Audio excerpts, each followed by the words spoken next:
Xiao Ye is introduced to the protagonist who looks exhausted and frightened of something. There is talk of a system that everyone has except the protagonist. Xiao Ye is upset that he doesn't have a system and can't use it. Originally, the protagonist had 3 jars to restore health and 3 to restore mana. In addition to the recovery potions, Xiao Ye originally had a red cat and 2 pets, 2 girls with purple hair. The protagonist, depressed due to lack of strength, hides behind a rock when an explosion happens. But Xiao Ye is not discouraged and tries to keep an optimistic outlook on what is happening. He meets an NPC who becomes his friend. This character has white hair and bright blue eyes. A frightened Xiao Ye is walking through a dark forest with several other characters. Everyone except him looks calm. The protagonist shows one of the figurines he made, a figurine of a girl in a dress with pink hair. Xiao Ye is immersed in his dreams of becoming the owner of a large corporation and leading the crowds of people behind him.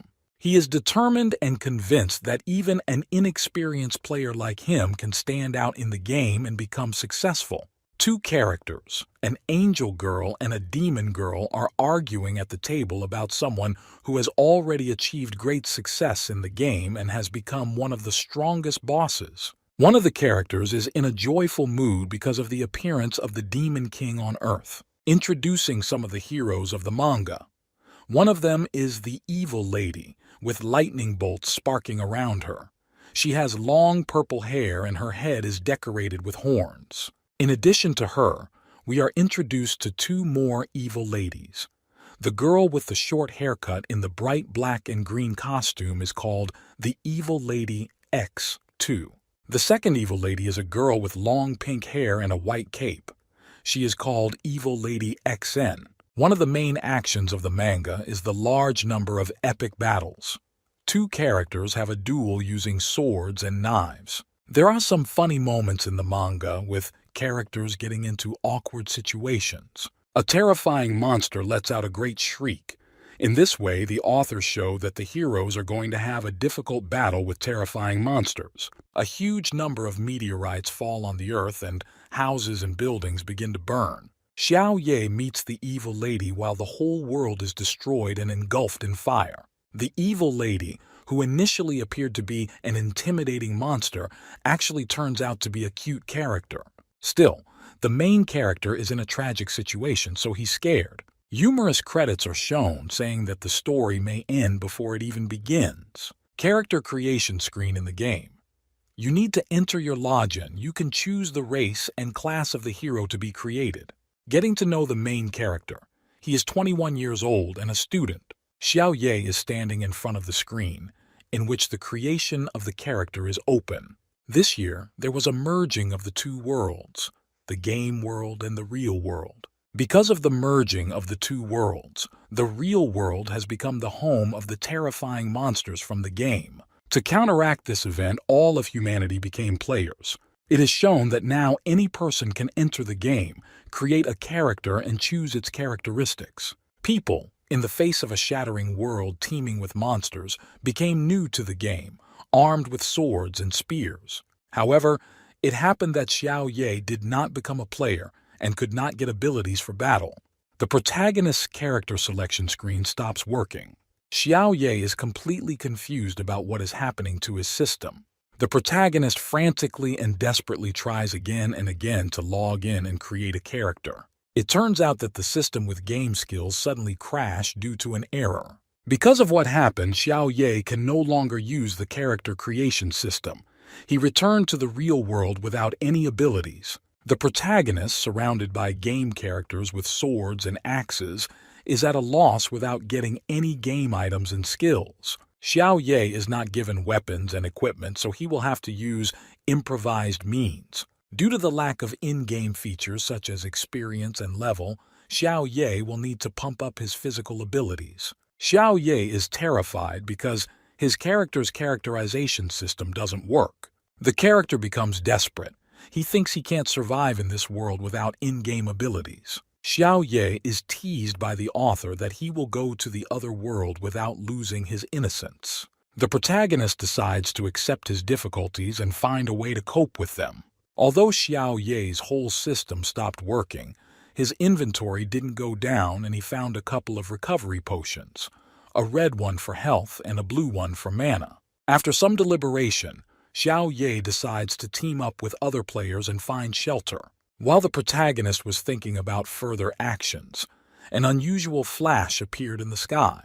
Xiao Ye paid attention to what was happening in the sky and was perplexed. What was a flash in the sky crashed into the ground with terrifying force. A man in a white cloak on a tall building observes what is happening. This man sees a bright flash in the sky and tells him that the apocalypse has come to Earth. What fell to Earth as a meteorite turns out to be some kind of creature. Xiao Ye, hiding behind a rock, watches as the features of an unknown monster appear out of the smoke.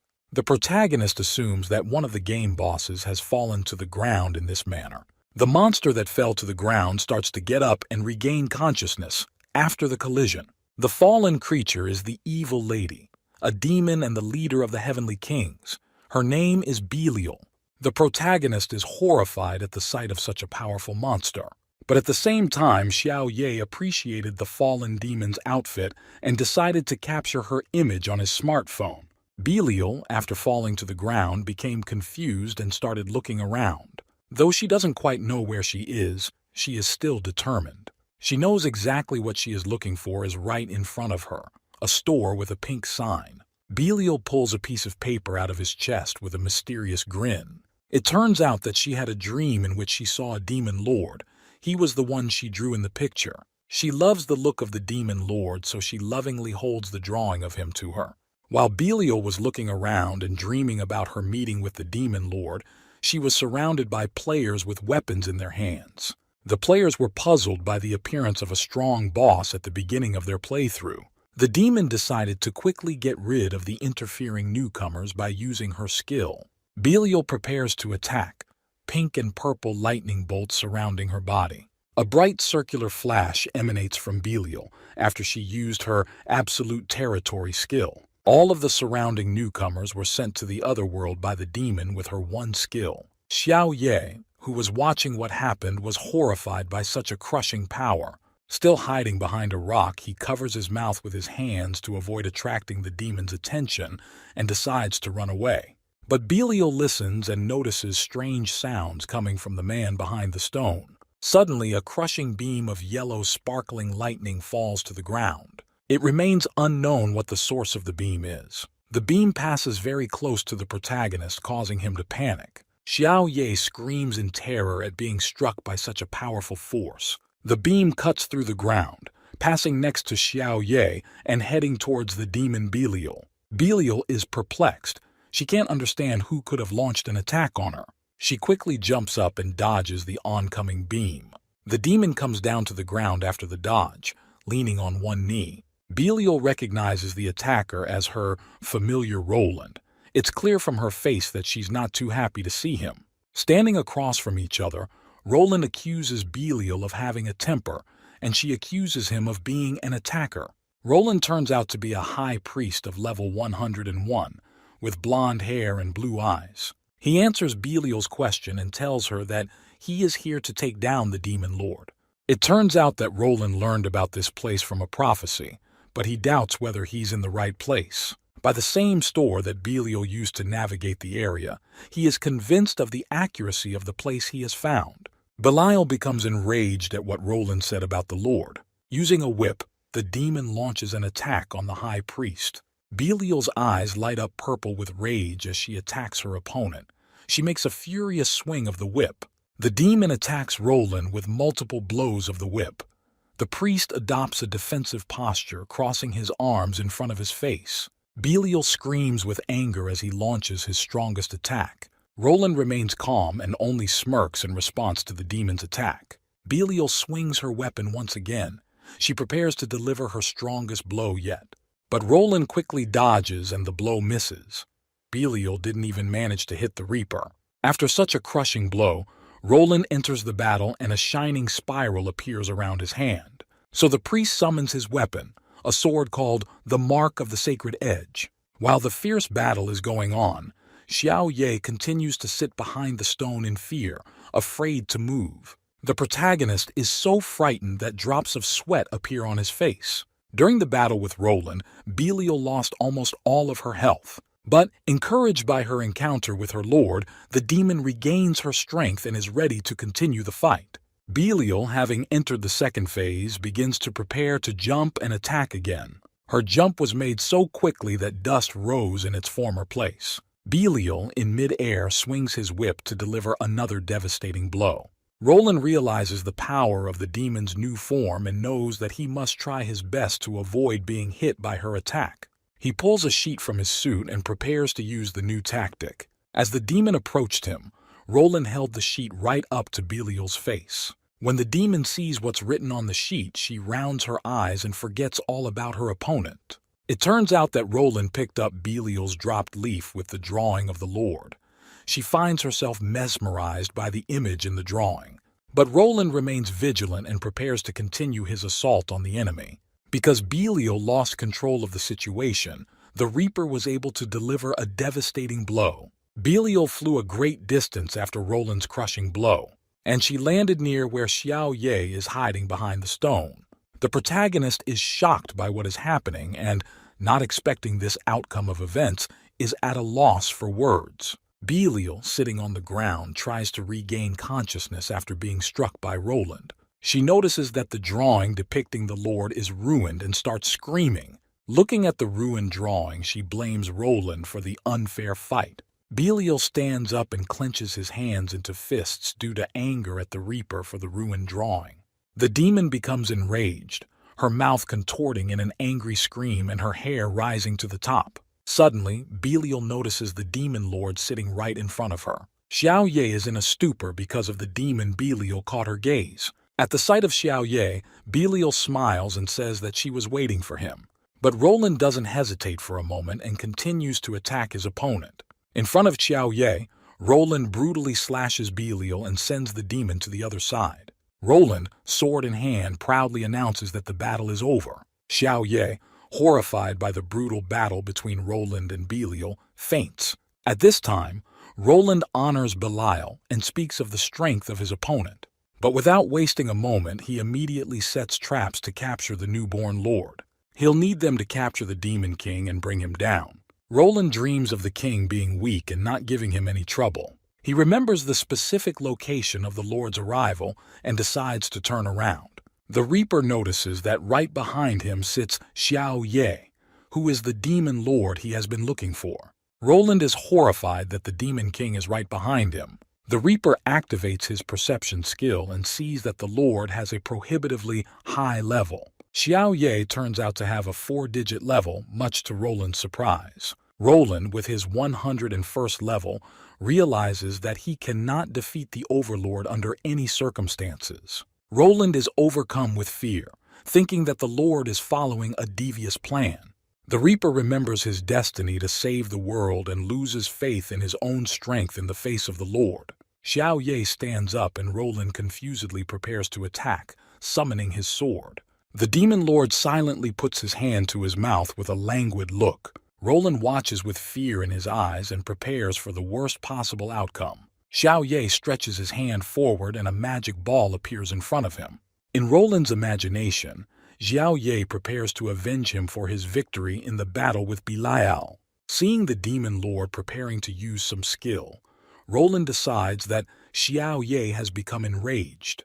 The Reaper realizes that he can't defeat the Demon Lord in a fight by any means possible. In Xiao Ye's hand, a red-colored potion suddenly appears in his hand. It's a recovery potion. The protagonist, with a carefree look, holds out the recovery potion to Roland. The Reaper looks at the Demon Lord's gesture with a frightened face. Xiao Ye says that Roland has lost a lot of health and needs to drink the recovery potion. The game world and the mundane world have merged with each other already 30% of the time. The people who became players started fighting the game monsters. The organization behind the event successfully continues to follow its plan. A man in a suit engages in dialogue and informs them that their job as NPCs is to help the players. The same man asks his interlocutor how Roland is doing, to which the man replies that Roland has successfully eliminated the boss rank monster. He also tells the man that they will win easily if they eliminate the demon lord quickly. He suggests that they give this task to Roland's complete control and not worry about anything. The man praises Roland for his resourcefulness. At the same time, Roland is in an apathetic state due to his encounter with the Demon King. Xiao Ye holds out a recovery potion to the wounded Roland, who is shaking with fear. The protagonist continues to insist on treating Roland with the potion, but Roland himself cannot fully understand the Demon King's gesture. The Reaper assumes that Xiao Ye wants to poison him and avenge her minion. Roland ponders why the Demon King chose to poison him instead of personally dealing with him. Stumped by his reasoning, the Reaper decides that the Demon King is incredibly cruel. But he doesn't dare to tell Xiao Ye because his life is at stake. Roland decides not to risk it by refusing the Lord's extended potion. Then he increases his characteristics that will help him take the Demon Lord potion without harming his health. Roland shouts furiously and grabs the flask of red liquid from Xiao Ye. After Roland drank the potion, he received a 50 health boost. He is greatly surprised that the potion extended by the Lord turned out to be a simple health potion. Xiao Ye timidly excuses himself because he didn't have anything else in his bag besides the healing potion. Roland is furious, accusing the protagonist of scaring him with his gesture. He becomes furious that he has been tricked by Xiao Ye. However, Xiao Ye notices that the Reaper has regained his health by drinking the potion and thus escaped his worst fate. Turning to the Demon Lord, Roland asks him to answer a question. Roland asks Xiao Ye a question about his motives and the goals he is pursuing, to which Xiao Ye replies that he too needs to ask Roland a question. The protagonist asks Roland to tell him how to get to the safe zone. Xiao Ye's question stumps the Reaper, causing him to become confused. Xiao Ye explains that the safe zone is for weak players to practice their skills leisurely. Roland figures out the Demon Lord's plan. He thinks that Xiao Ye's target is new players who can defeat him in the future, and he needs to defeat the weak players while they still have the strength to fight. Roland decides not to betray the newcomers at the cost of his own life, but he immediately backs down and decides to save himself first. Xiao Ye thanks the Reaper for his help, but he reproaches himself for aiding his lord. Roland, with a strained smile, gestures to Xiao Ye not to thank him.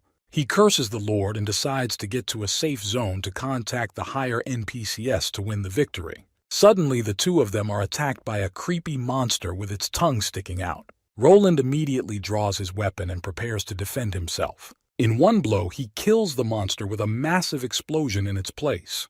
Roland immediately prepares to continue the battle with the other monsters. He finds himself surrounded by several level 42 flying guardian demons. Without a moment's hesitation, he successfully deflects the monster's attack with his sword. The demons do not retreat and continue their onslaught, but Roland copes with all of the attacker's attacks. With a few swings of his sword, he manages the last of the monsters. Xiao Ye praises the Reaper's stamina and skills. Suddenly, from the back, one of the monsters makes an attack on Xiao Ye. The guy is perplexed. He can't use his weapon and repel the attack. Roland expects to see the Lord in battle to unleash his fighting abilities, but Xiao Ye begs for help from the bewildered Roland, hanging onto his waist, as one of the monsters pounces on Roland himself. But he easily defeats the attacking demon and puts his sword back in its sheath. With the last monster, the Reaper used his exploding sword skill, causing a bright explosion to erupt in the demon's place. Roland looks disdainfully at Xiao Ye hanging on his waist and reproaches him for his acting. The Reaper thinks about the fact that Xiao Ye didn't use any abilities to repel attacks and concludes that he has a deep confidence in his powers. He reflects on the fact that despite all his power, the Lord never realized the main purpose of Roland's mission. This fact adds to the Reaper's determination and confidence in his abilities. At the same time, after the battle with the monsters, Roland has lost a lot of health and is now very weak. Because of this, he has to lean on his sword and give himself some time to rest and regain his strength. Xiao Ye has a few new items in his inventory, which he took from Belial after Roland's massacre of her. A little earlier, he had embarrassingly asked Roland to pick up the loot that had fallen from Belial. Roland bewilderedly agreed to give the loot to Xiao Ye. Xiao Ye began to consider the items that could be taken from the fallen boss. He offered Roland to take Belial's divine clothes for himself, but Roland refuses and Xiao Ye takes all the items for himself. Xiao Ye is frustrated that he can't equip the clothes he's picked up due to the blocked features of the game system. Suddenly he finds something interesting in the items, and gestures for Roland to take a look at it. It turns out to be Belial's personal notes about her fantasies about the Demon Lord. Roland is embarrassed after reading these notes and is once again convinced of the correctness of his goal, to free the world from demons. Back in the present, Xiao Ye once again looks at the contents of his backpack and is frustrated at not being able to use the items he picked up. He is sad that there was an error in the system when creating his account, but he quickly regains his optimistic attitude and decides to find a way to save himself in this world without in-game features.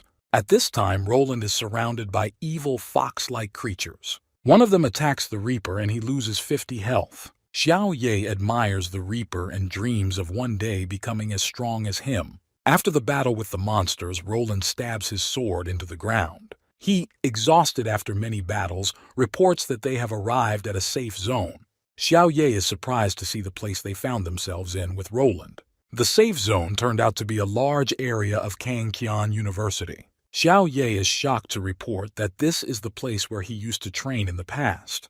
A memorial ceremony is taking place in Belial's memory. Her framed portrait is surrounded by flowers and incense is lit.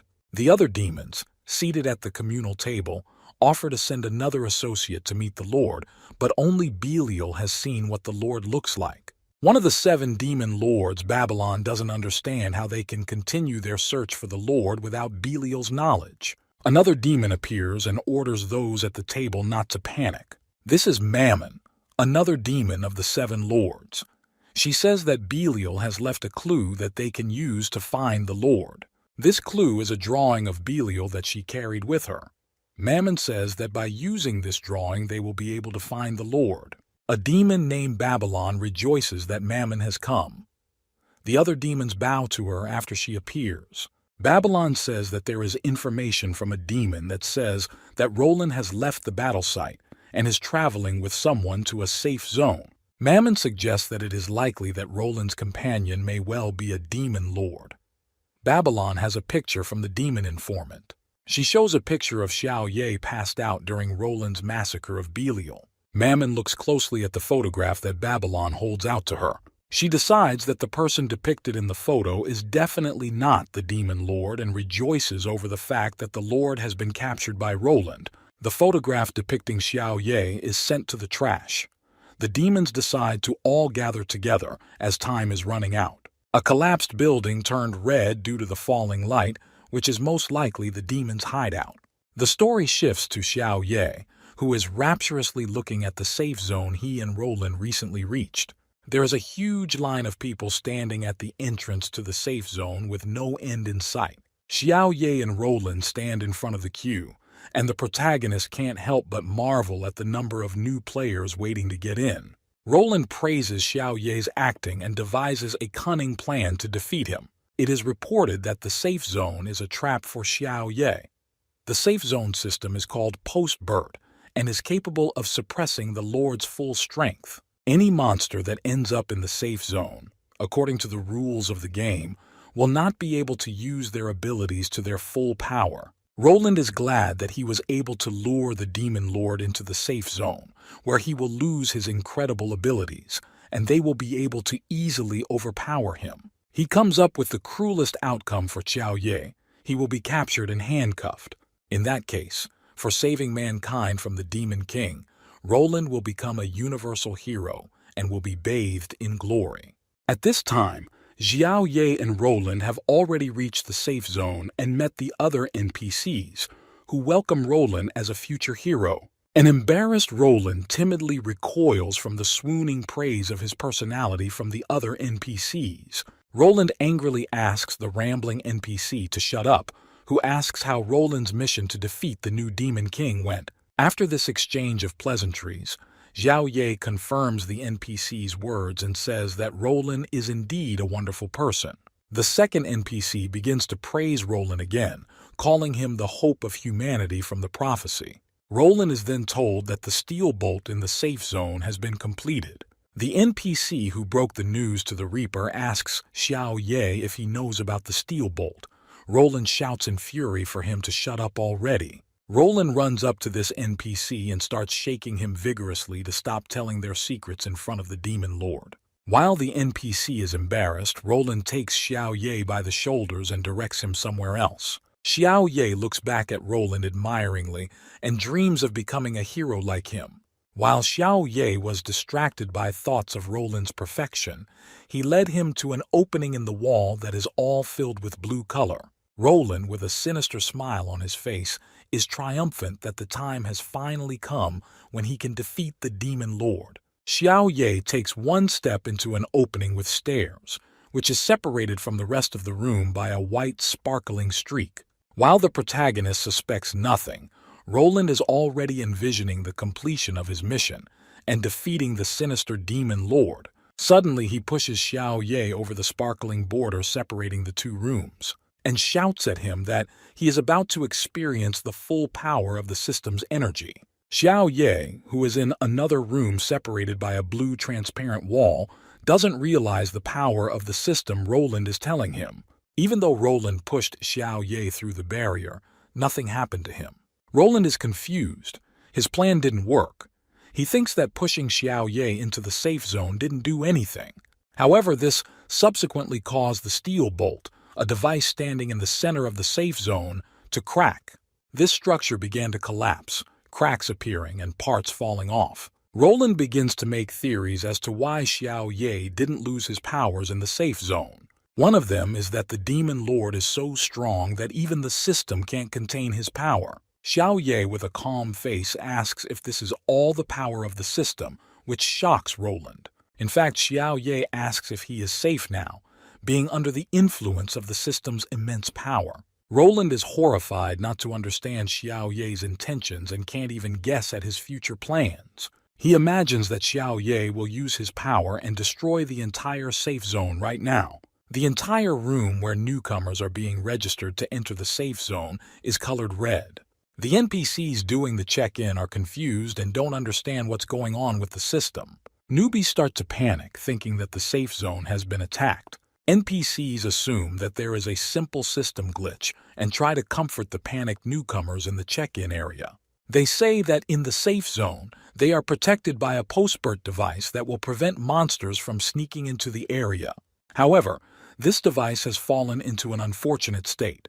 Everything has warped, and instead of a straight post, it is now heart-shaped. The NPCs take notice of the changed shape of the device and say that it has started to look strange. But the NPCs are not discouraged, and comfort the newcomers that there is a Roland in the safe zone who will protect them in case of trouble. They ask Roland, who is standing next to Xiao Ye, to say a few words to reassure them. However, Roland himself, who is the hope of mankind, becomes desperate and cries out in fear, for his plan has failed. He is horrified that Xiao Ye was able to break the system and destroy the steel bolt. He is depressed at the inability to impose restrictions on Xiao Ye's powers through the system and feels helpless. Roland thinks that Xiao Ye has decided to take revenge on Roland for his plan and mess with the weak system that can't contain his power.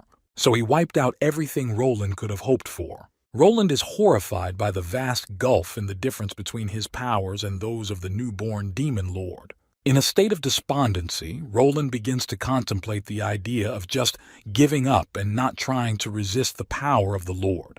Xiao Ye asks Roland with a calm face about his condition and comforts him by saying that there was a lag in the system.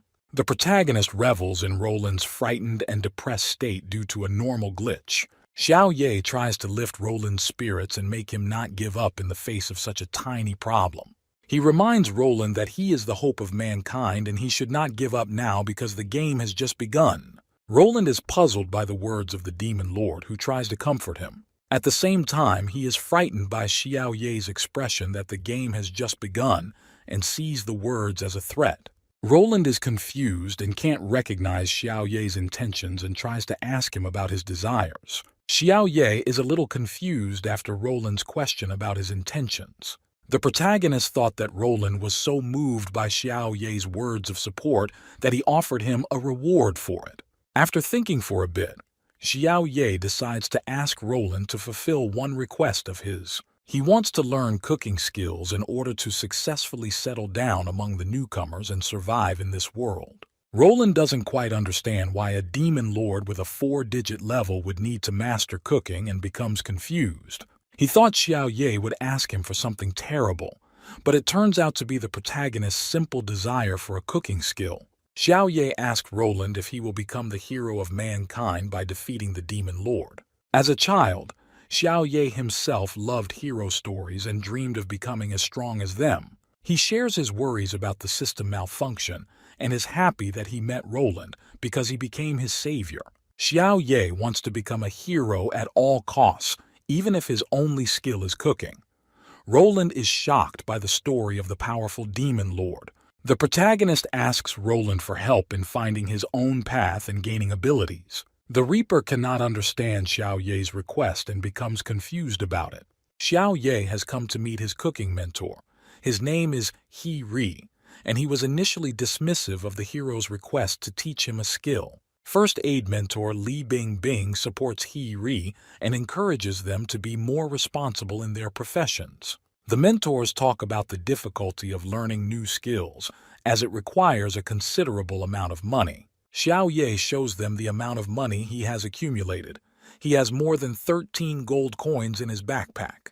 This changes his mentor's scornful attitude into a friendly one, and He Ri smiles kindly. Li Bingbing informs Xiao Ye that they, as NPCs, will be more favorable to him because of his wealth. Due to the lack of resources and the huge number of beginners, mastering skills costs a lot of money, and therefore Xiao Ye cannot achieve mastery even with his wealth. The mentors advise Xiao Ye to invest his money in more useful items to level up quickly, rather than spending huge sums of money to pump up skills. To which Xiao Ye embarrassingly replies that he has reasons for choosing to learn new skills. The protagonist turns to Roland standing behind him and asks him if there is no other way to learn the skills he needs. Roland is angry that the demon lord is taking advantage of him and humiliating him in every possible way. He is furious at these thoughts and decides not to indulge the demon lord's whims any longer. But he immediately denies his thoughts and gives Xiao Ye all the money he had on him. The protagonist embarrassedly accepts Roland's money and thus receives a little more than 17 gold coins. Despite this, the mentors inform Xiao Ye that even this money will not be enough to gain mastery in mastering the skills. So Xiao Ye looks expectantly at Roland again, hoping for help. Roland decides to give his cloak, which is worth 48 gold and 7 silver coins. But even this is not enough. Then Roland gives his sword, worth 50 gold and 6 silver coins.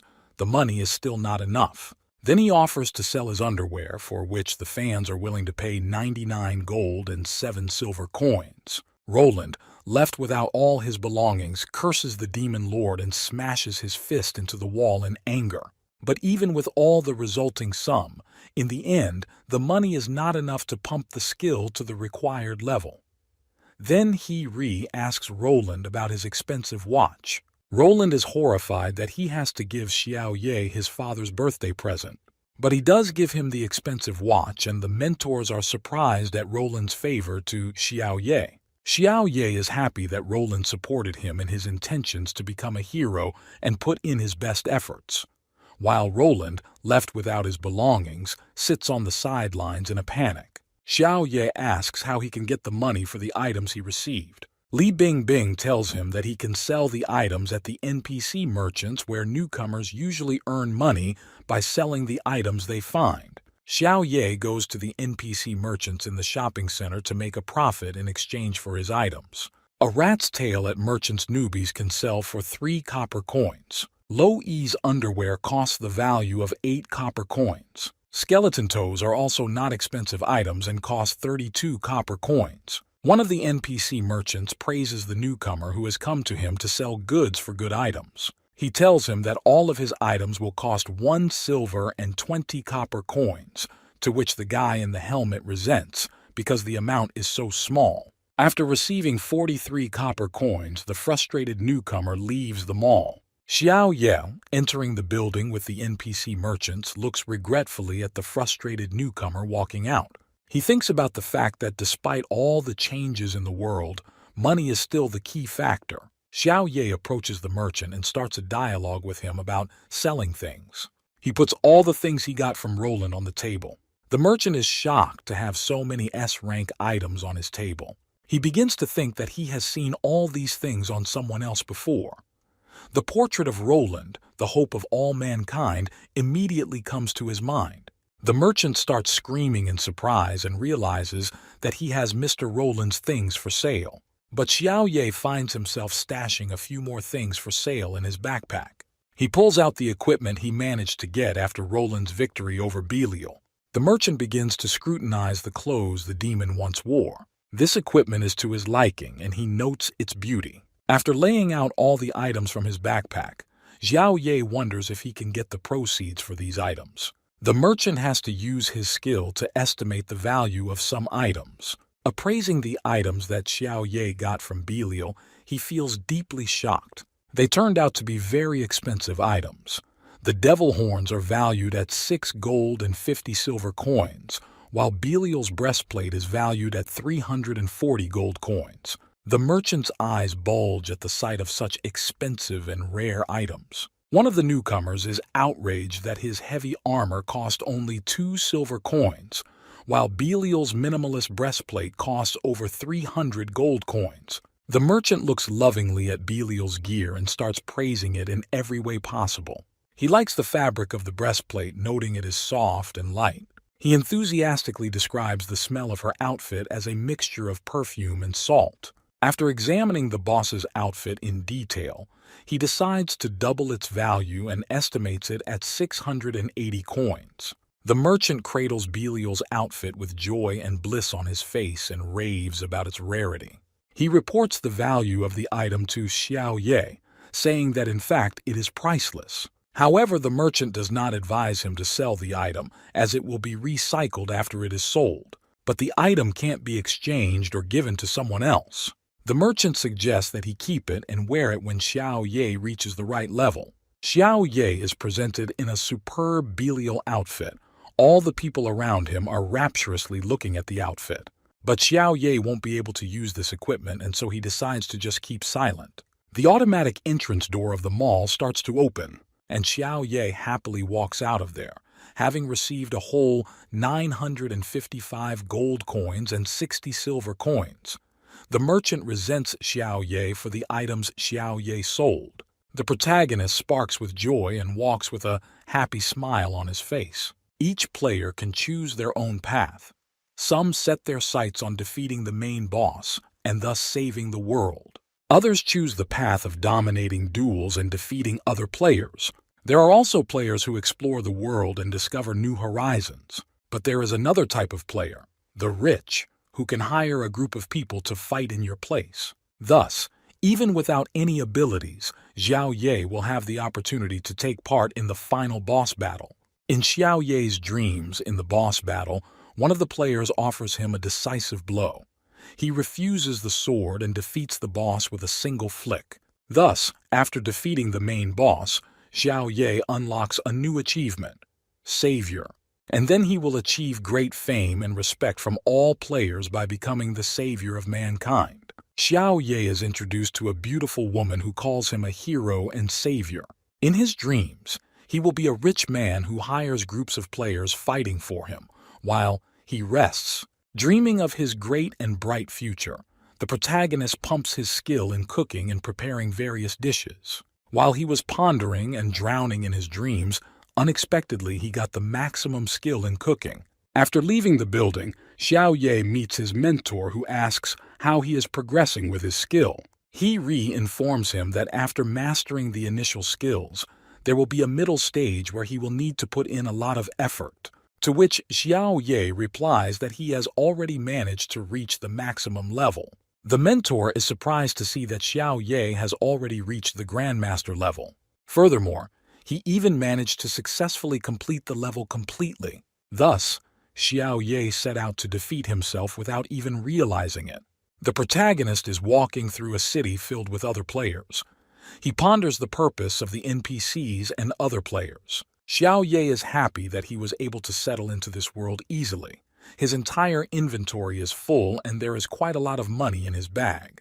Now he has to decide what he will do next, after selling the items he received and learning some skills. The bus conductor scolds Xiao Yi.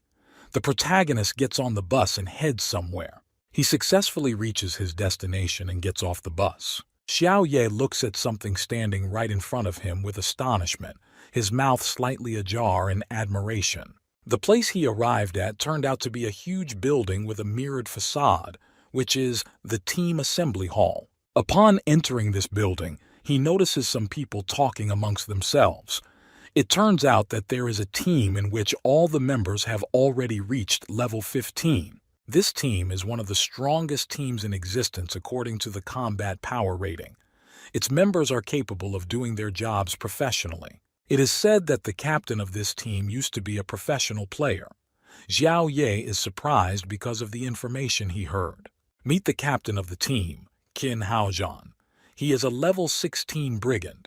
He has a striking appearance, white hair and red-colored eyes. One of the participants offers the captain to take one more player to their team, because the level of the monsters they fight with is getting higher and higher. This girl's name is Lu Ju. She is a level 15 archer with a level 3 combat power rating. She has a bright black and green costume and black-colored hair. The captain refuses Lu Ju's request, explaining that he doesn't want to share the monster rewards with another player. Another member of the team is An Lu. Her specialty is assassin and her level is hidden. She wears a white cloak. Her hair and eyes are the same color, light pink.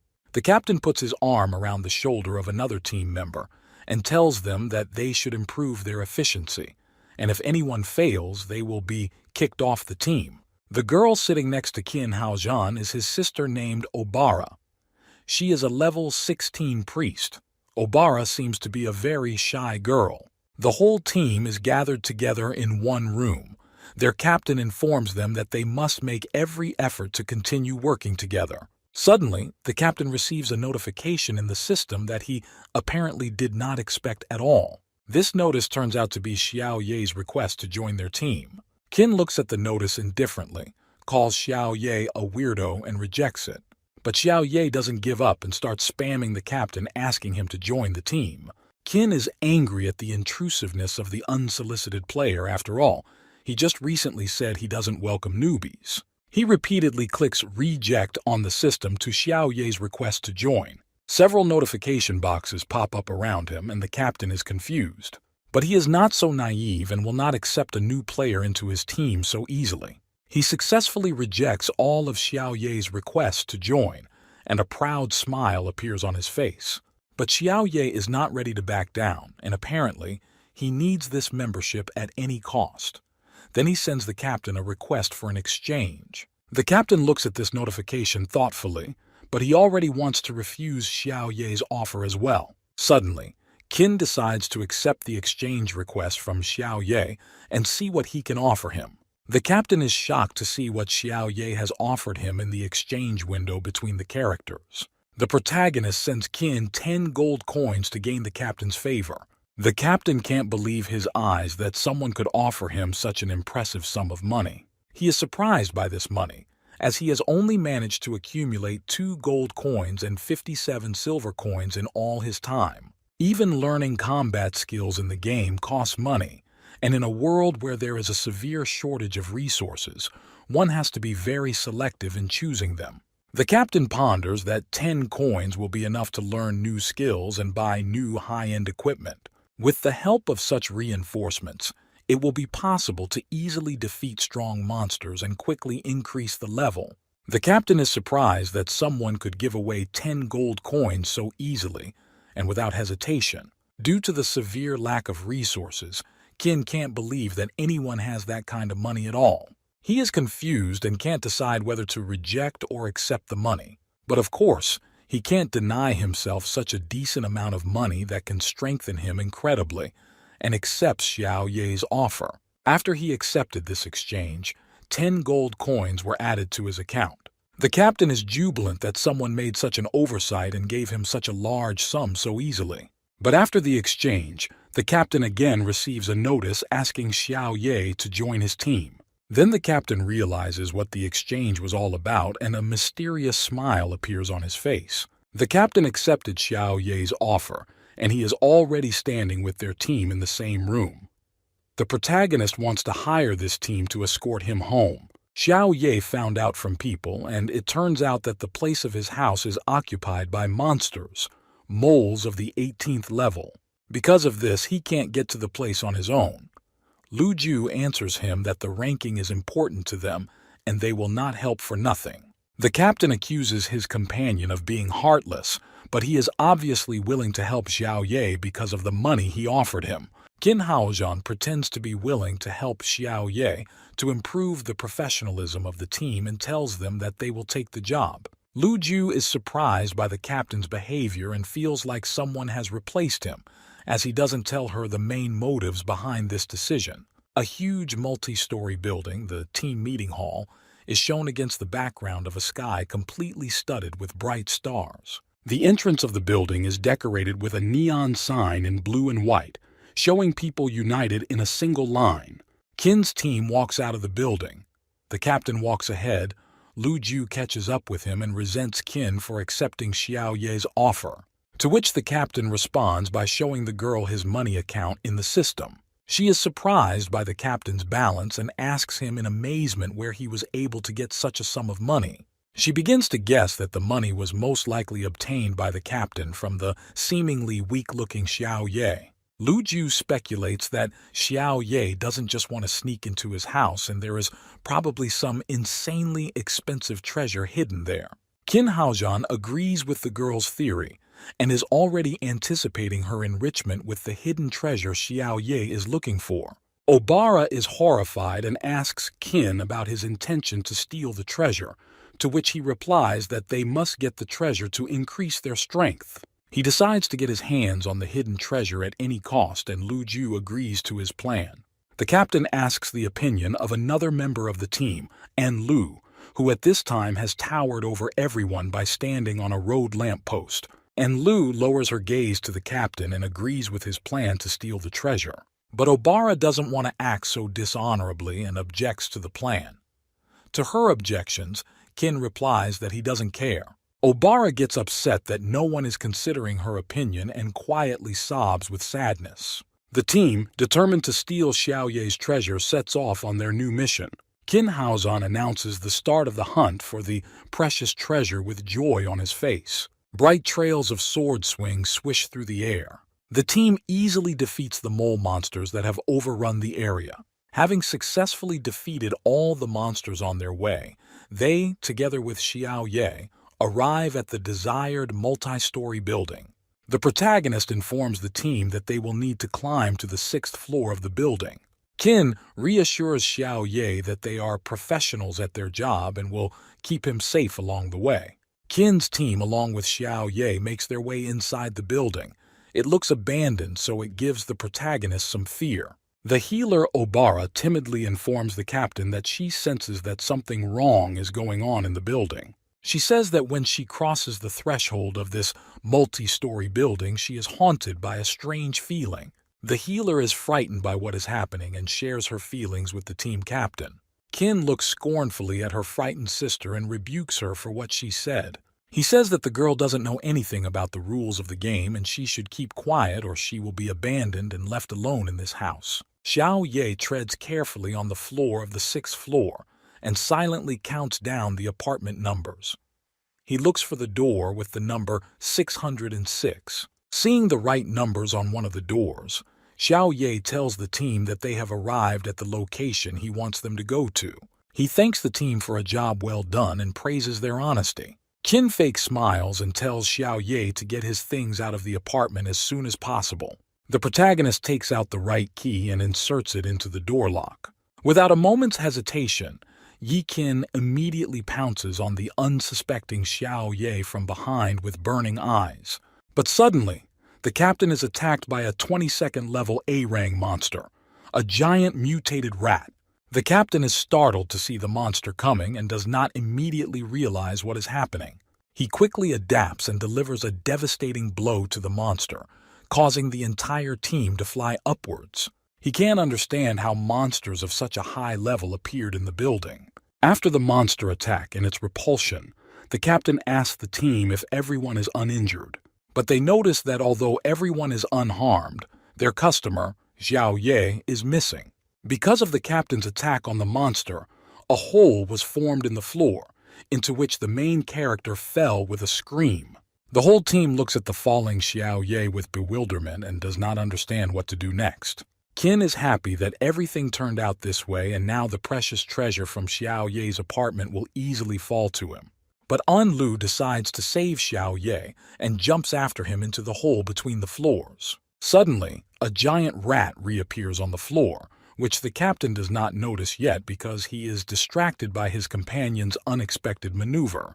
He says that An Lu didn't have to jump after Xiao Ye and save him at all. Then the archer girl calls the captain to finally pay attention to what's happening on the floor. And the team has another problem in the form of a ferocious giant rat ready to pounce on them at any second. Now they have to find a way to somehow deal with a monster that is stronger and more advanced than they are. Team Captain Qin is horrified that they are facing such a strong monster in this house. The archer and healer can't even imagine how they can defeat a monster that is 6 levels higher than them. Lu Ju ponders whether it's wise to go all the way and fight the monster, or whether it's wise to just retreat in time and not take any risks. And she suggests that the captain should consider retreating after all, without exposing the 3 of them to a risky fight with the giant rat. But Qin Haozhan has been closely observing the rat's behavior all this time, and it seems to him that something is wrong with it. They see that the rat, which was mad with rage just a couple minutes ago, has become confused and is trying to find someone. It turns out that the monster rat has smelled the demon lord and is now desperately trying to find him. It turns its head in different directions in an attempt to see its lord and pays no attention to the rest of the team. The rat notices the king's scent and sees that its lord has fallen into a hole between the floors. This scares the monster away. Xiao Ye, falling into the abyss, is already beginning to humbly say goodbye to his life. He ponders the possibility of his rebirth in the game, similar cases he has seen before in various novels. Finally, after a long downward flight, Xiao Ye lands and feels the surface beneath him. After landing, the protagonist doesn't have a scratch on him, and is surprised that the landing was so painless for him. He looks at the hole in the floor above where he had fallen a little earlier and ponders how he will get out. He decides to wait for the team to come to his aid, but immediately a pack of monsters with eyes burning in the dark forms behind him. These monsters turn out to be several other giant rats, which happily pounce on Xiao Ye, recognizing him as their master. But Xiao Ye is helped by An Lu, who jumps after him and quickly dispatches the rats attacking him. The protagonist is trembling with fear, not realizing where the daggers came from, and An Lu from the shadows tells him not to be afraid of the monsters. Xiao Ye looks warily at the girl who has come and cautiously asks who she is. When An Lu steps out of the shadows into the light, Xiao Ye recognizes her as one of the members of his hired team. The girl tells the protagonist that they are surrounded by monsters and he needs to be careful here. Right in front of them is an invisible barrier that has blocked the way up and prevents them from going any further. Now they will have to find another way to get out. Xiao Ye notices some stairs on his right and suggests the girl to use it to go upstairs. And Lu tells Xiao Ye that he will have to pave the way for them. The bewildered protagonist doesn't understand how he will be able to guide them without any abilities. But An Lu doesn't understand Xiao Ye's bewilderment and starts thinking about their plan. The girl informs him that she cannot go forward because people of her profession can only work from the shadows, behind the team. Xiao Ye starts walking forward in fear and asks the girl to just keep an eye on him and protect him from the monsters. She says that Xiao Ye has nothing to fear and she will be able to protect him in case of danger. But in fact, she is preparing a brutal massacre of Xiao Ye, who, completely unsuspecting, is walking ahead of her. And Lu has not forgotten that the main goal of her team's mission is still the precious treasure hidden in Xiao Ye's apartment. Then she activates her backstabbing skill and makes a surprise attack on Xiao Ye. But the protagonist has taken out a fried chicken from his inventory at this moment, and An Lu's blow goes straight at the chicken, not hitting Xiao Ye in any way. And Lu doesn't understand how Xiao Ye was able to repel her unexpected lunge with just one fried chicken. In fact, Xiao Ye just decided to treat the girl with the dish he made because she was injured somewhere and lost her health. Xiao Ye happily remarks that An Lu also has a knife that he can use to cut the chicken and enjoy the dish. But An Lu makes a few quick jumps back, frightened by the strength of Xiao Ye, who was able to easily repel her attack. She notices the strange behavior of Xiao Ye, who seems like a simple guy on the outside, but has a large amount of money and expensive cooking skills. She reflects on how skillfully Xiao Ye used the fried chicken as a shield to repel her attack. She decides that by some miracle, Xiao Ye was able to anticipate and dodge the attack that was coming at him in advance. She decides to be more careful of his actions, because the chicken he offers could be poisoned. She imagines how the poison could easily turn her into Xiao Ye's puppet and deprive her of all free will. But despite her prejudices, she decides to try the dish that Xiao Ye offers her. And Lu feels guilty that she couldn't resist because of the tantalizing smell of the dish. But the dish was so delicious that the girl felt a sense of bliss when she tasted it. She couldn't even imagine that she could get something other than a health boost from eating the dish. After eating Xiao Ye's fried chicken, her level increased from 16th to 21st, and her martial skills increased. Among other things, because of the level increase, she upgraded her class from novice assassin to assassin. She is surprised that the dish can not only have a pleasant flavor, but also increase her skill level and upgrade her class. It turns out that Xiao Ye's dish contained a modifier that indicates the skill of the master of the dish being prepared. And Lu vowed that she would only go after strong players, and it seems to her that Xiao Ye is actually much stronger than her current captain. She imagines a scale in which one Xiao Ye outweighs several Qin Haojian at once. Yan Lu, seeing Xiao Ye's incredible strength, decides to swear allegiance to him and become his subordinate. Xiao Ye is frightened by the behavior of An Lu, who previously seemed to him just an infantile girl. Xiao Ye informs her that he doesn't need subordinates, and he just wants the girl to protect him in this place. He asks the girl to honor his request. After all, he is her boss on this assignment. And Lu is surprised and bewildered by Xiao Ye's words. She falls silent and ponders what decision she should make and what to do next. But the girl has completely surrendered to Xiao Ye's power and decides to protect her boss at all costs. At this time, Qin conducts a fierce fight with the monster that attacked his team, a giant rat. He uses a dagger and strikes the monster. After Qin's strike, the giant rat falls to the ground. But the rat itself does not resist the captain's blows. It blames itself for the mistake that hurt its lord. The rat can't stop blaming itself for the mistake and goes to the other world of its own accord. Qin stares at the rat's defeated carcass in amazement, thinking that he was able to finish it off with just one blow. Obara looks at her brother with admiration and cheers that he was able to defeat a monster several levels higher than himself. She is thrilled with the captain's professionalism in defeating the A-Rang monster with a single blow.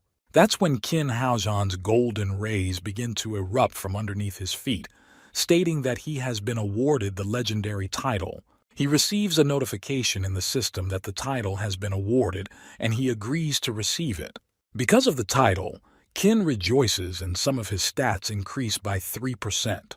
Obara is still scared. She doesn't like the aura of this building. But the smug Qin continues to cheer after his victory.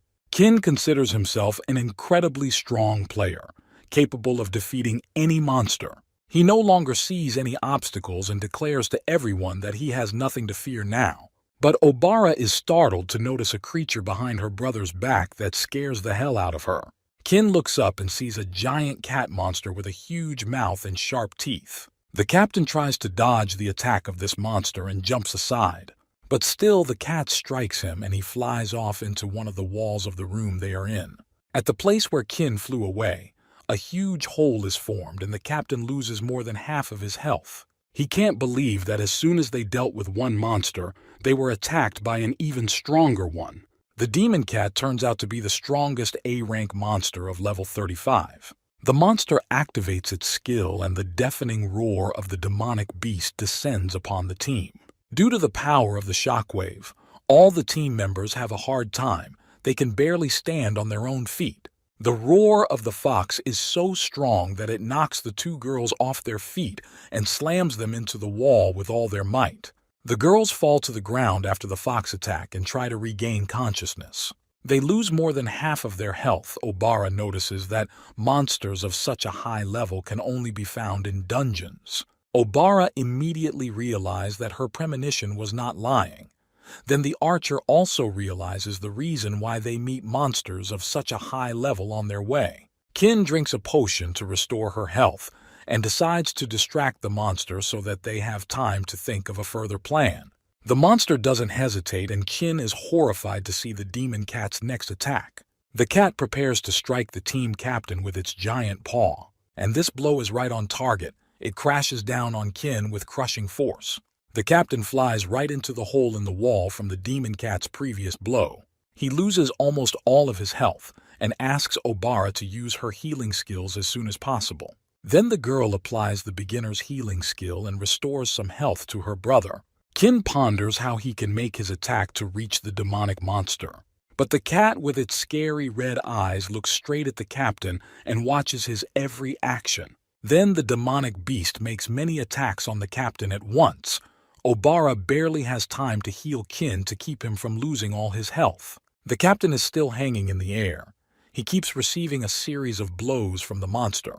Kin Haojian, who a moment ago was confident in his incredible abilities, is now in complete helplessness due to the insane strength of the stronger monster.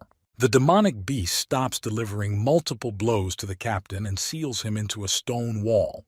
He is severely injured and has lost almost all of his health. Kin no longer hopes to defeat the beast in this fight. The girl gunner says that under no circumstances will they be able to defeat this monster in their current lineup. Obara suggests that they find a way to save their brother together and exit the dungeon together. But Lu Ju has already left them and quickly moves to the roof of a neighboring building.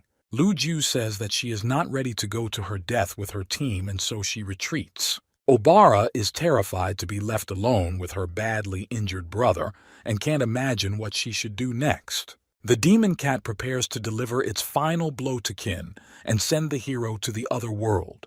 The captain's sister, frightened, can only shout her brother's name, hoping that he will come to his senses and dodge the attack. Suddenly a door opens, revealing the silhouettes of Xiao Ye. The protagonist looks at the demonic cat with delight and calls its name, Bao Bao. The cat switches its attention from the team captain to Xiao Ye and joyfully jumps to meet his master. The demon cat becomes a small kitten. It meows delightedly and flies towards the demon lord. Xiao Ye hugs his cat and is happy to see that he has stayed well. Kin and Obara can't understand how it happened that an insanely strong monster turned out to be Xiao Ye's pet kitten. But Bao Bao reminds the team that he is a demonic beast after all, and casts an angry glare in their direction.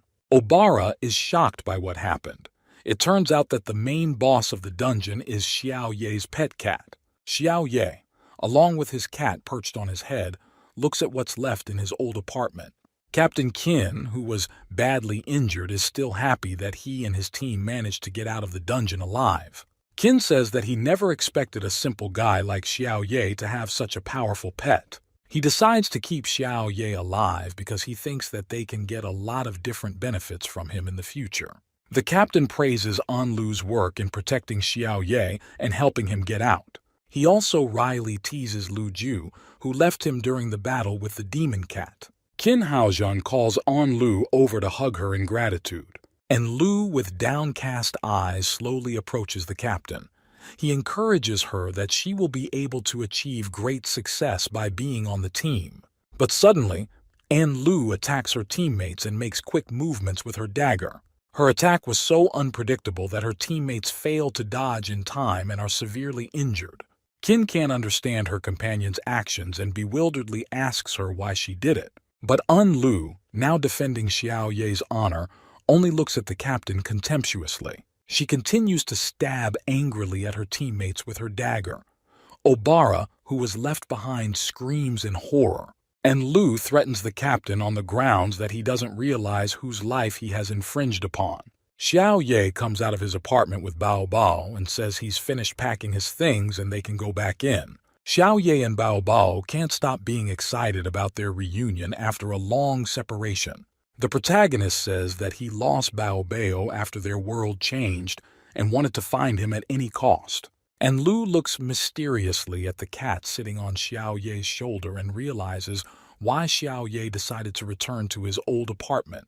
She respectfully bows to the protagonist and says that they will now become co-workers. Xiao Ye carefully discusses with Lu that one should not abandon those once tamed, and now that he has found his cat, they can return to the city. The protagonist steps forward and notices a huge pool of blood spilled on the floor. He notices the severely injured Lu Ju and the captain.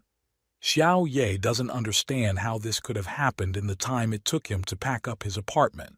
His face is distorted with fear and horror, and he screams in incomprehension of what happened to the two crew members. And Lu informs Xiao Ye that Lu Ju and Qin were severely injured and she only wanted to help them end their suffering. Qin, upon hearing Lu's words, screams in incomprehension. Obara tries her best to heal her co-commanders and restores some health to them. Qin Haojian yells at Lu and blames her for his severe injuries.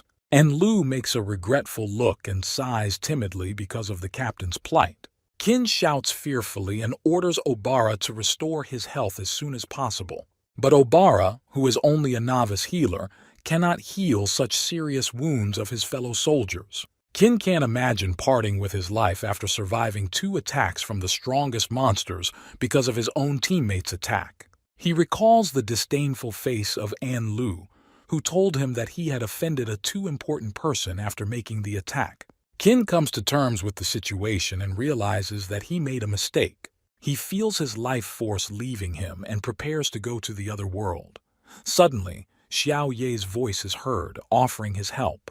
The team is puzzled as to how a weak player like Xiao Ye will be able to help them with their severe injuries. But Xiao Ye pulls out a healing bandage from his backpack, for he has also mastered first aid skills. Xiao Ye's healing bandage is a rank A item and can restore a large amount of health. Lu Ju looks at the bandage in Xiao Ye's hands with surprise, as it is the highest quality ghost cloth bandage he has ever seen.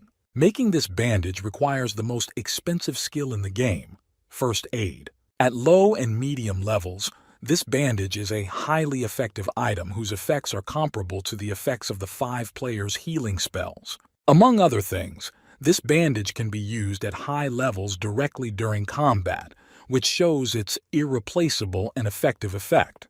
But due to the high cost of the skill, no one is mastering it, and in addition, this bandage is very thin at the initial stages. But Xiao Ye has successfully mastered the first aid skill so that he can survive in this world without any other skills. Xiao Ye is happy that he can be useful to the team and apply his skill to heal them. Qin, seeing what abilities and capabilities Xiao Ye possesses, is horrified that just a short while ago he wanted to sneakily deceive him. The author shows the captain in an ironic way, saying that even the reader probably thinks that the captain made a foolish decision earlier on. However, Lu, standing aside, wants to object to Xiao Ye's actions. She has come up with a devious plan to brutalize her companions again after healing them. Her insidious and intimidating aura terrifies the injured Lu Ju and Qin. They fearfully and timidly refuse Xiao Ye's help to prevent Lu's plan from coming to fruition. But Xiao Ye insists that the captain should not hesitate and use the healing bandage. Qin Haojian is hesitant. It is hard for him to accept such an expensive gift from Xiao Ye, whom he wanted to dishonor earlier. Xiao Ye does not back down and persuades Qin to accept the blindfold, as there is nothing more important than human life. Qin is touched by the kindness of the protagonist and promises to repay him for his favor. Then Qin receives a new notification in the system and he looks at it in surprise. This notification to the captain turns out to be an exchange request from Xiao Ye. He decided to offer the captain an exchange so as not to embarrass him and make him his debtor. Thus, Xiao Ye exchanged his expensive bandages for all the money Lu Ju and Qin had in their possession.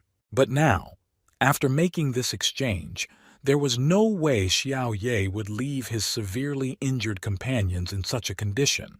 He successfully applied the ghost cloth bandage to help the captain. The bandage enveloped Qin's body and his wounds gradually began to heal. The healing looks like bright rays of warm sunshine in a dark and ruined room. Xiao Ye not only healed the captain's wounds with his bandage, but also gave him enthusiasm and new strength. Tears of happiness welled up in his eyes from the enveloping warmth of the ghostly healing bandage. But the team should not forget that they had given all their money in exchange for the bandage. However, the mighty power of the bandage doesn't compare to the little they had to give for it. Qin was not at all upset by the fact of the waste. After using the bandage, the level of all the team members increased by 5, and their classes went from the trainee section to full-fledged player classes. The players are all surprised by the fact that the bandage not only helped them heal their injuries, but also added to their levels. They are all shocked by the presence of a modifier hidden under the ghost cloth bandage. The 3 team members bow to Xiao Ye in gratitude and promise to help him with all their difficulties. Xiao Ye says they should just return the money as soon as they can earn it back. And Lu marvels at the cunning of Xiao Ye, who she thinks is going to destroy the 3 team members through usury. The team leaves the dungeon and receives 50,000 experience for successfully clearing it of monsters. A general notice appears, informing everyone that Qin's team has successfully cleared the apartment building dungeon. The other players don't suspect anything about this yet and continue to go about their business. But they too are caught up by the notification that one of the teams was able to pass the dungeon. Xiao is surprised to see the notification and can't understand it. It turns out that the main character didn't realize that the house they were in was a dungeon. The captain is surprised that Xiao Ye didn't know that when going there and answers his question in the affirmative. Also, Qin says that Bao Bao the cat is actually the head boss of this dungeon. Xiao Ye is shocked by this fact. Roland is also caught up with the notification that the team, including Xiao Ye, has managed to get through the dungeon. He looks at this notification with interest and reads it carefully. Roland is surprised that the Demon Lord has assembled a team to mop up his own dungeon. In the town, all the players meet the heroes and cheer at the sight of them.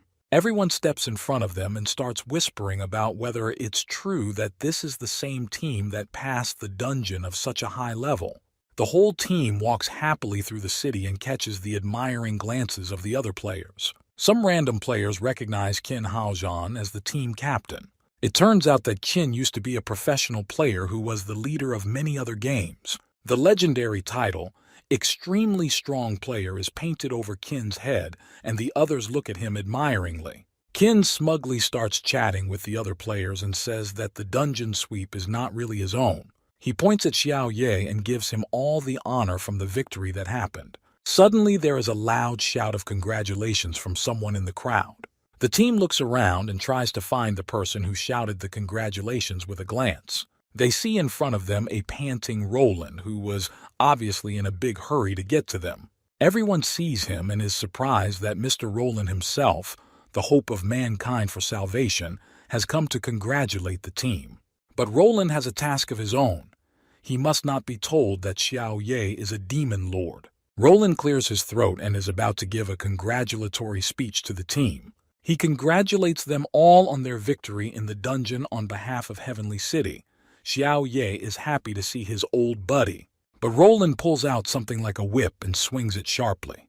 With this whip, he binds the entire team except Xiao Ye and drags them behind him, promising to give them medals for their victory. Xiao Ye, left standing in his place, thinks that because he is a mere customer, he was not taken to the awards ceremony. But he is not at all upset by this fact and continues to smile. Out of anger, Roland beats his fist against the wall with all his might. It even begins to crack from such a fierce blow. He looks fiercely at the team that won the dungeon and begins to threaten them. The captain doesn't understand the reason for Roland's irritation and begins to shake with fear. Roland, standing next to the entire team, informs them that Xiao Ye is no ordinary player at all. He asks them if they know why Xiao Ye is not showing his level in class. Lu Ju assumes that he's just hiding them. Roland answers in the negative because that's not why others can't see Xiao Ye's characteristics. He tells the team that Xiao Ye is not a player at all. This information leaves them all in shock. The captain is surprised that there is anyone left in this world who is not a player. Lu Ju asks about this, to which An Lu suggests Xiao Ye is a demon. Everyone turns towards An Lu and the archer asks her to explain what she said. She says, Xiao Ye has incredible strength and is probably a high-class demon. Roland is at a loss and notes the girl's cleverness. He confirms An Lu's theory, but says Xiao Ye is many times stronger than even the most powerful demon. In fact, Xiao Ye is actually a demon lord, possessing incredible strength and standing above any other demon. The entire team is stunned by the information they have heard, their faces expressing incredible amazement. Roland continues to explain the situation and says that Xiao Ye is simply disguised as a buggy player. In order to avoid destroying the world, they need to control Xiao Ye's every move. Roland says that with his help and the help of Qin's team, they can lead this world to victory. So he suggests their team to cooperate with him and extends his hand to the captain with the hope of a positive response. Qin ponders Roland's proposal to overthrow the Demon King together. But after a short thought, he shakes Roland's hand and agrees to his plan. Roland smiles happily and rejoices over the successful arrangement with Qin's team. He suggests that they work together to successfully defend the truth. And after a successful deal, Roland leaves the team and retires to an unknown destination. Lu Ju is the first to speak out about what she has heard. She says that she could not have expected to find such great strength in Xiao Ye. Afterwards, she asks Qin about his plans to work together with Roland, but Qin smiles smugly and informs her that he just fooled Roland. Having a lot of experience in games, Qin has a good idea of the balance of power and doesn't want to confront a character as strong as Xiao Ye. The captain makes fun of Lu Ju's betrayal and says that she can't tell him how to act. Lu Ju agrees with the captain and is willing to support him in such a case. Qin turns to the rest of the team and asks what they think about it. And Lu says that she is willing to stay on the team if they are willing to continue serving the Demon Lord. Qin is hurt by An Lu's words about serving Xiao Ye, comparing them to loyal dogs. And Lu used to be a very different girl. She obediently agreed with everything Qin said. The captain says that if An Lu attacks them next time, he won't hesitate to fight back. Obara also decides to speak up and she has one condition, but she is not listened to and is cut off at half a word. Qin decides that they have come to an agreement and all the team members are willing to cooperate with Xiao Ye, rejecting Roland's plan. It turns out that Qin's team was the first team to decide not to defend the world from the Demon Lord, but to join him instead. The world is engulfed by a destructive force, but some part is under the effect of a barrier that creates a safe zone for players. Two men who are NPS are discussing the team that was recently successful in clearing the dungeon. The man in the black cloak is rejoicing in the fact that strong teams are emerging that will be able to help them defeat the Demon King. He asks his interlocutor if Roland has returned from his mission to destroy the king and what the results were. He is told the good news that Roland has returned, causing him to assume that the Demon King has already been successfully eliminated. However, he is then given the bad news that Roland has brought the Demon Lord with him to the safe zone. The man in the cloak doesn't understand why Roland would do such a thing. It turns out that their plan went awry, and the Demon King was not born as a baby as they had expected. Roland's report reveals that the Demon Lord has become a teenager. The man is surprised by this fact, for no one could have predicted such a thing. He is informed that Roland is ready to tell him and the other leaders about the circumstances right now. Roland arrives at the appointed place where his supervisors are waiting for him to report. The entire staff steps in front of him and bows to him in greeting. One of the men tells him that everything is ready and Roland can join the meeting. He also tells him that if Roland needs anything, he can ask him for help, to which Roland smiles in gratitude. But immediately Roland's face takes on a serious look, for the news he is about to deliver is not the most pleasant. Many screens appear around Roland and One Eye starts talking to him. One of these screens asks Roland to tell everyone how things are going with the Demon King. Roland reports that the Demon Lord has turned out to be far more powerful than they all could have expected.